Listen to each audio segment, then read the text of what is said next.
Ever wondered if ethical hacking could land you in hot water, legally speaking? Well, let's dive into the gray area of pen testing. For those new to the term, pen testing, or penetration testing, is a practice where cybersecurity professionals deliberately attempt to breach a system's security measures. This is done not with malicious intent, but to identify vulnerabilities and improve the system's defenses. Think of it as a safety drill, but for your data and digital infrastructure. Now, as much as pen testing is about securing systems, it also treads a fine line when it comes to legality. You see, hacking, even with the best intentions, can be considered illegal if not properly authorized or executed within defined boundaries. This uncertainty creates a legal gray area that can be quite challenging to navigate. To illustrate this, let's consider the infamous case of Andrew Auernheimer, also known as Weave. Auernheimer, a self-proclaimed internet troll, discovered a flaw in AT&T's public server that exposed thousands of iPad users' email addresses. While he argued that he was merely exposing a security vulnerability, the court saw it differently. Auernheimer was convicted of identity fraud and conspiracy to access a computer without authorization. This case serves as a stark reminder of the potential legal pitfalls in pen testing. Even though Auernheimer's actions were not ethical hacking per se, they highlight the importance of clear legal boundaries in pen testing. Without these, even well-intentioned actions can be misinterpreted and lead to serious legal consequences. So how can we solve this? Well, the answer lies in establishing clear guidelines, obtaining explicit permissions, and always operating within the confines of the law. But remember, these guidelines and permissions are not just for the pen testers themselves, but also for the organizations that employ them. After all, in this digital age, cybersecurity is everyone's responsibility. As we can see, even with good intentions, things can get legally complicated quickly. So, how can pen testers operate without fear of legal repercussions, you might ask? Well, the answer lies in the realm of legal documents. The importance of these documents cannot be overstated in the world of pen testing. To begin with, let's discuss contracts. These are legal agreements between two or more parties, in this case, pen testers and their clients. Contracts lay down the scope of work, responsibilities, and liabilities. They serve as a roadmap for pen testers, defining the boundaries within which they can operate. Next up, we have non-disclosure agreements, often referred to as NDAs. This is where confidentiality comes into play. An NDA ensures that sensitive information uncovered during the pen testing process remains confidential. It's a promise of trust, a pact that the pen tester will not divulge the vulnerabilities they discover to anyone outside the agreed parties. Then there are the rules of engagement, or ROE for short. These documents outline the specifics of how the pen testing operation will be conducted. They address details like when the testing will occur, which systems can be tested, and what techniques can be used. The ROE is like a game plan, guiding the pen testers on their mission while ensuring they don't overstep. However, despite the existence of these legal safeguards, pen testers can still find themselves in hot water, as was the case with the coal-fire pen testers. Despite having a contract, they were arrested during an engagement.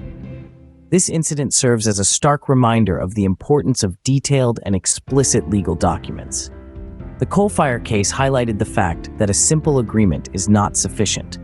Legal documents need to be comprehensive, leaving no room for ambiguity. They need to cover all possible scenarios, anticipate potential misunderstandings, and provide clear instructions for all parties involved. In the complex and often murky waters of pen testing, these legal documents serve as lighthouses, guiding pen testers safely through their operations. They protect both the pen tester and the client, ensuring that the former can do their job without fear, and that the latter's sensitive information remains secure. Clearly, a simple agreement is not enough. Legal documents must be explicit and comprehensive. But what legal concepts should these documents cover to protect both parties involved? When we delve into the realm of legal concepts for pen testers, three essential pillars stand tall: consent, intent, and scope. Let's unpack these, shall we?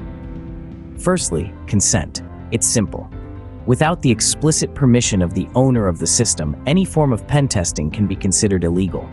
Consent is the green light that protects pentesters from potential legal repercussions. It can be either written or verbal, but written consent is always preferred for its concrete proof. Next up, we have intent. Intent is what separates a white hat hacker from a black hat one. It's all about your purpose. Are you probing the system to strengthen its defenses or exploit it for personal gain?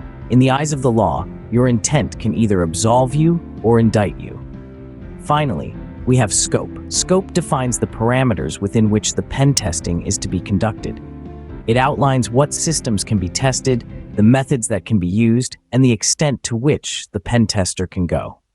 Now let's bring these concepts to life with a real-life example. Meet David Litchfield, a renowned cybersecurity expert who once identified a vulnerability in Oracle's database system. Litchfield's intentions were noble, but due to ambiguity surrounding his intent and the scope of his actions, he faced potential legal repercussions. Litchfield had the consent of Oracle to perform his pen testing.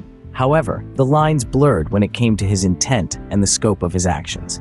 Was he merely identifying vulnerabilities, or was he crossing a line into unauthorized territory? This ambiguity cast a shadow over Litchfield's actions, transforming his heroic endeavor into a potential legal nightmare. It serves as a stark reminder of the importance of clearly defining intent and scope. As Litchfield's case shows, clearly defining intent and scope can mean the difference between being a hero or a villain. So, we've seen how the legal landscape of pen testing can be a minefield. But what can we take away from this? Our journey through the complex world of pen testing has shown us that it is riddled with legal challenges. Let's take a moment to revisit the significance of understanding the gray area in this field. It's crucial for a pen tester to know the boundaries and the potential legal consequences of crossing them. Next, we delved into the necessity of comprehensive legal documents. These documents are not just papers, they are shields that protect both the pen tester and the client from unforeseen liabilities. We also examined the key legal concepts for pen testers: consent, intent, and scope. Remember, consent is your golden ticket, intent determines your legal standing, and scope is your playing field. Remember, in the world of pen testing, it's not just about outsmarting security systems, it's also about navigating the legal system. Stay safe, stay ethical, and stay out of court.